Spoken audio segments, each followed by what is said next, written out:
So, Kerry, we are about to get into some home ventilation stuff, and I'm excited about breaking that down because I was actually the contractor on my first house that, my second home, but the first one that I built, and I had no idea about attic ventilation and how important it is, not only to the energy bill, which kind of makes sense. I think most people get it, but also the wear and tear that can happen on the the roof decking and the shingles and all of that. So I'm glad to have you here and excited to learn about that. So you're the president of Patriots Roofing that services, where do you guys service again? We are in North Carolina, Louisiana, and here in South Texas. Okay, and you guys got started when? What year? 2018. Okay, and you guys got really involved in storm response, right? And was that like your first big projects you guys were doing? Yeah, the whole goal was a retail type setting, but yes, it's when the storms hit, the local contractors are just overwhelmed immediately. So yes, any company who can go in to help out and try to get people brought back whole as quickly as possible, then we try to fill in those gaps. Yeah, and that's like the insurance work, and you mentioned retail work, right? Retail is like your normal jobs, and then insurance is really just, okay. That's correct. Which is a whole different ballgame, really, when it comes to the financial side of it, right? Oh, sure. And how all that's managed. Yes, sir. Crazy. So, yeah, I had my first home built, and I have no idea, actually, if how would I even figure that out now? Would I have somebody come in and check that out? Maybe I should have you come over and check out. So Hector, you do that as well? You do inspections for, and you can tell if they've got enough of the vents and the exhaust and everything that needs to happen there? I think the best way for you now that summer is approaching is just, taking the temperature inside your attic. Okay. At noon. Well, okay, so it's 102 degrees outside. What should it be inside the attic? It's got to be less than 30 degrees between the attic interior and the exterior. Okay. If it is over 30 degrees, you need more ventilation. And that's not as simple as just slapping on some exhaust vents or what. I mean, because there's a whole math behind that, right, Kerry? Sure, yep. Absolutely. That's what happens whenever they go in with construction or if you get your roof redone, either one. Ventilation is vital. So the rule of thumb, or the rule is, for every 300 square feet of attic floor space you have, you need 1 square foot of ventilation. Okay. Which means a half square foot for intake and a half square foot for exhaust. Correct. And everything's got to be on a horizontal plane. So we have your intake as low as possible to be able to get that free airflow. That's usually the soffits, right? Yes, sir, the soffits. And then as high as possible for your exhaust to where it can all be level. What you'll see is a lot of times people have dormers on houses, things like that, and they will go and they'll put ridge vent where it's lower than the ridge line.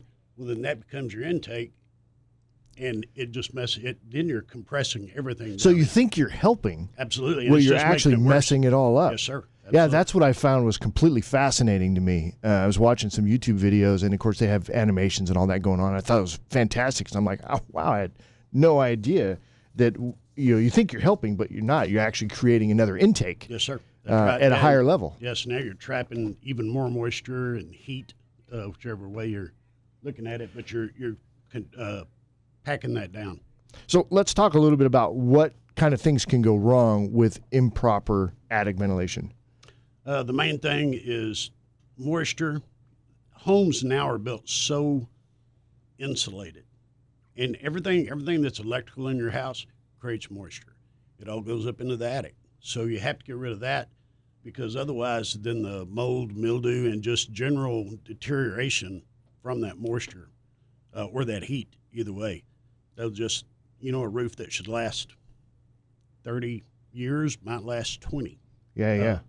So heat, moisture, water vapor, that kind of thing. You said from electrical? Yeah, everything electric in your home. So old houses were just naturally ventilated because you didn't have all the insulation. But every time that you're creating an environment, you have a certain temperature inside your house, you have electrical, all that heat rises, it creates moisture in your attic space. Okay, so the electrical is creating heat, which is, okay, I got you. Yes, sir.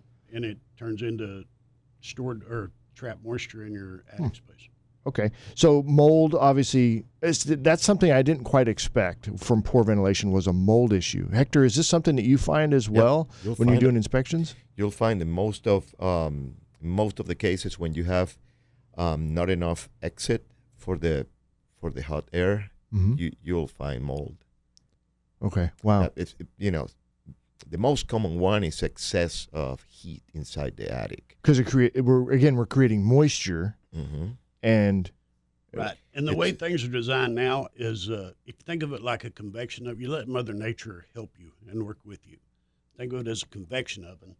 You've got the intake coming in low and the exhaust going out high. Right. And you're just letting the natural flow do everything. So it gets rid of powered vents, things like that, and it allows you to do that. So like Hector said, it's the ambient temperature inside your attic space should not be much more than the outside temperature. Now, I remember when I had you on the first show that you were here, we talked a little bit about when you guys do roofing, you like to take it all the way down to the decking. One of the reasons is to inspect that decking, right? So you can see and I'm like, I'm thinking, what can really happen to the decking? Well, now we're getting into, if you have a ventilation issue or anything that can cause rot, and that's one of the side effects of poor attic ventilation, right? Is wood rot. That is the main reason for the wood rot.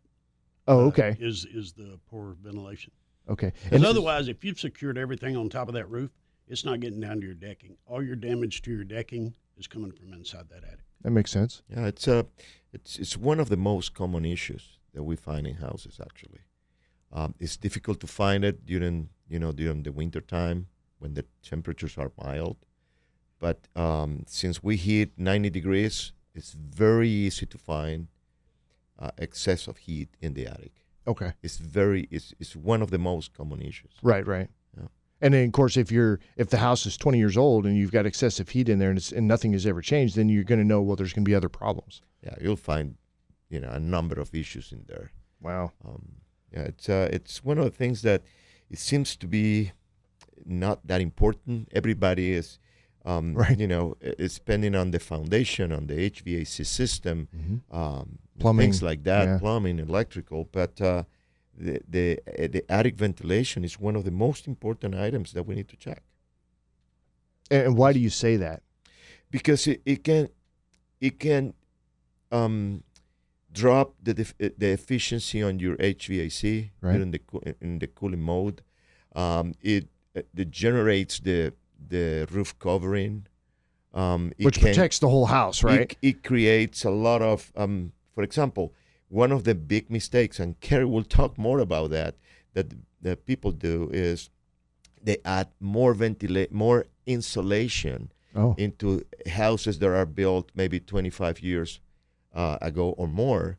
And when they do that with the new blowing insulation, they cover the air intake on the eaves. Oh, yeah. Okay. Then you don't have air intake. You are obstructing the natural ventilation that Kerry was talking about. So instead of helping the house with more insulation, you are actually causing a bigger problem in your attic, and you are dropping the efficiency on your home.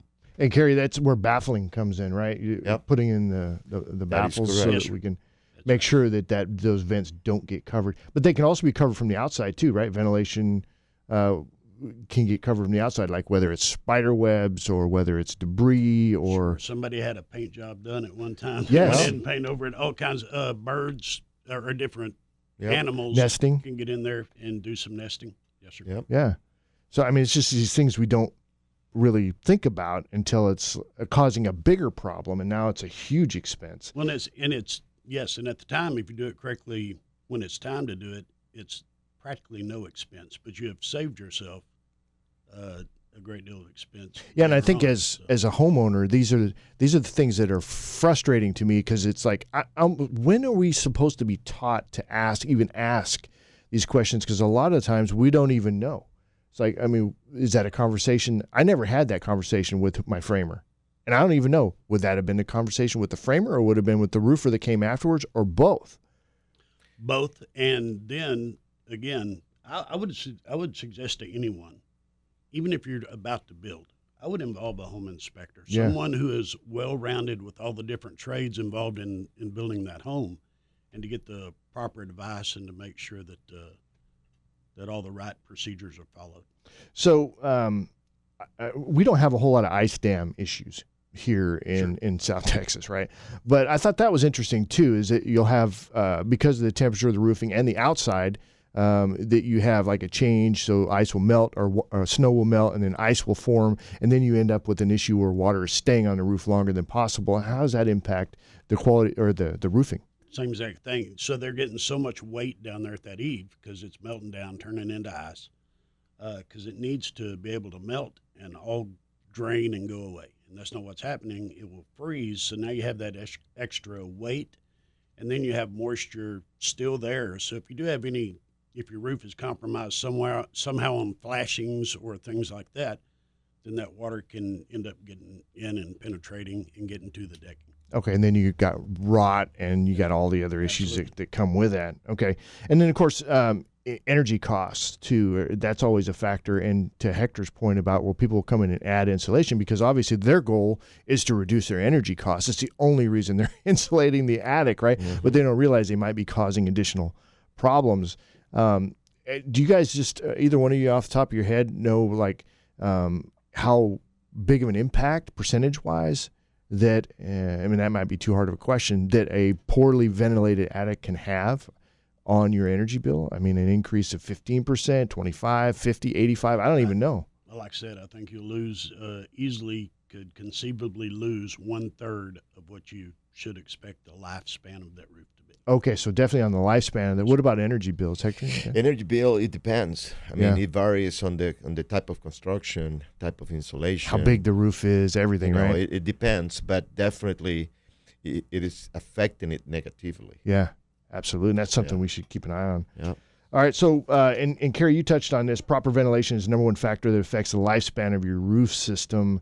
Making sure we have proper intake and exhaust to make sure everything goes goes well. So there's a couple of different ways. Let's talk real quick about the two different types of exhaust. So we got active and passive. I think this is an interesting point. What are you recommending? Passive. That's what I mean. Mother Nature taking care of everything. If you put in a powered vent to try to exhaust the moisture in the air, well, now you run electricity. So that's going to make your bill go up because that thing kicks on at whatever temperature you have it set at. That's when it kicks on, and you're just wasting electricity with that as well. And that's what a lot of people will do, but that's what I'm saying. There's no reason to do that. There are very few circumstances where you cannot get, again, good ventilation to just do the job for you. Yeah. All right. Awesome. All right, Kerry, well, if people want to get a hold of you, what's the best way to do that? Your website? My website is Patriots with an S, patriotsroofing.net. Okay, and a phone number? 210-244-3165. All right, Kerry, we appreciate you. Thank you for having me.